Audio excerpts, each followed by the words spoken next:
Welcome back to Seng Tech Weekly. This is the explainer, where we take the latest headlines, dissect the data, and put it right up here so you can genuinely understand the massive forces driving the Asian tech sector.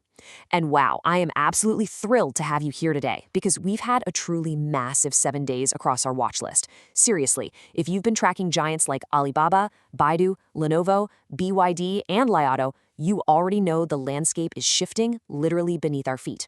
Today, we're breaking down an incredibly eventful week.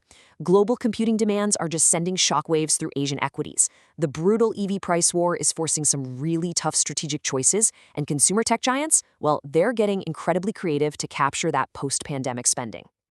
Okay, let's dive into this. Here is our thematic trend tracker and our roadmap for the next few minutes. Number 1, market moves and AI. Number 2, the EV innovation race. And number 3, consumer tech and travel. All right, kicking things off with Section 1, market moves and AI, riding the global wave. So look, we literally cannot talk about the Hang Seng Tech Index right now without talking about the sheer gravity of global AI computing demand, right? What we're seeing isn't just some localized phenomenon, it's a synchronized, massive global wave. And Chinese tech giants are moving aggressively to position their infrastructure. Now, what's really interesting about this slide is how these three seemingly separate developments actually tell one incredibly cohesive story about a massive push into AI infrastructure. First up, Alibaba has officially scored China's AI chips safety certification. That is a huge regulatory green light for their hardware ambitions. Meanwhile, over at Baidu, their subsidiary Kunlun Tech just initiated the dual listing process on both the STAR market and the Hong Kong Stock Exchange. That signals a massive capital raise to fund their AI chip development. And on top of that, we've got Sipu AI launching an API they claim delivers the world's fastest output speed. So we have hardware, capital, and software deployment all accelerating at the exact same time. It's wild. And how exactly is the market digesting all of this? Record highs. Seriously, this synchronized infrastructure boom is translating directly into market gains. Zippo AI hit a record high right after that API launch announcement. But the momentum isn't just isolated to the software guys. It's heavily impacting the hardware manufacturers that actually build the backbone for this tech, which brings us to Lenovo Group. Their stock price just keeps hitting new all-time highs as part of this broader, globally connected surge. Now, to fully grasp why Lenovo is surging like this, we kind of have to look across the Pacific. This quote right here comes directly from the recent Dell earnings call. Get this, Dell's Q1 revenue was up 88%, and their AI-related revenue soared by an astonishing 757%. I mean, wow. And as their execs noted, they see absolutely zero signs of this AI opportunity slowing down. So think about the ripple effect here. When a U.S. hardware giant beats even the most optimistic expectations by 21% purely due to AI demand, Wall Street and global investors instantly reassess their valuation models for similar hardware makers in Asia. Lenovo Group is catching that exact same massive updraft. Let's jump back over to Baidu to see how this builds capital momentum.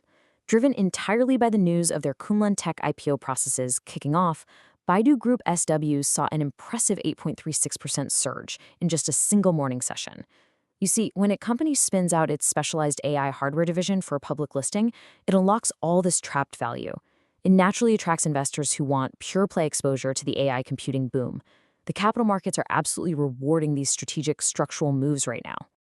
Okay, shifting gears. Section 2, the EV innovation race, scale versus profit.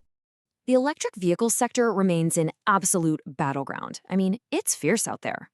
What the data from this week shows us is a really stark contrast in how the top players are managing this super delicate balance between pushing for massive scale and, well, actually achieving profitability. And this brilliantly illustrates that exact tension, looking at Li Auto's Q1 earnings. On one hand, you've got a really solid operational win. Vehicle deliveries rose 2.5% year over year to just over 95,100 vehicles. Awesome, they're getting more cars on the road. But on the flip side of the ledger, that scale came at a steep cost, a net loss of 2.3 Chinese yuan. That's roughly $339 million US dollars. To put that into perspective, in the exact same quarter last year, they posted a net profit of 646 million yuan. It just goes to show you how aggressively margins are getting squeezed in the current EV climate just to maintain delivery growth. Scaling an EV business definitely doesn't equal immediate profit.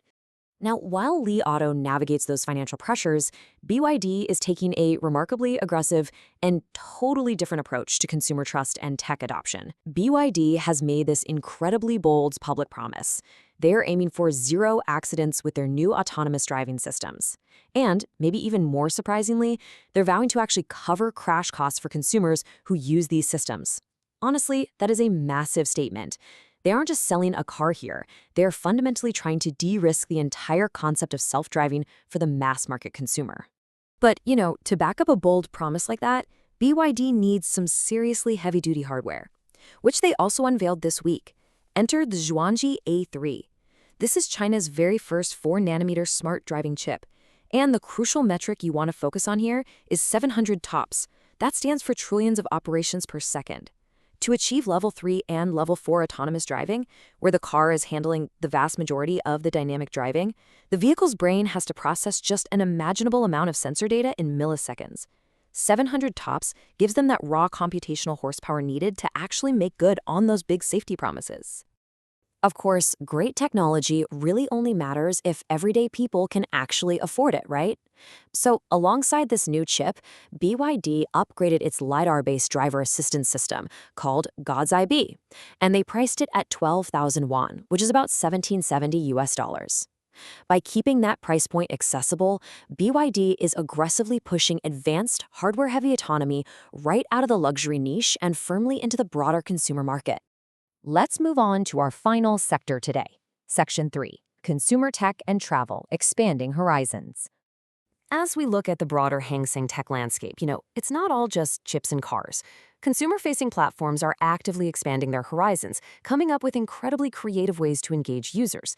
And in the travel sector, they're leading a massive global rebound. Take a look at Trip.com.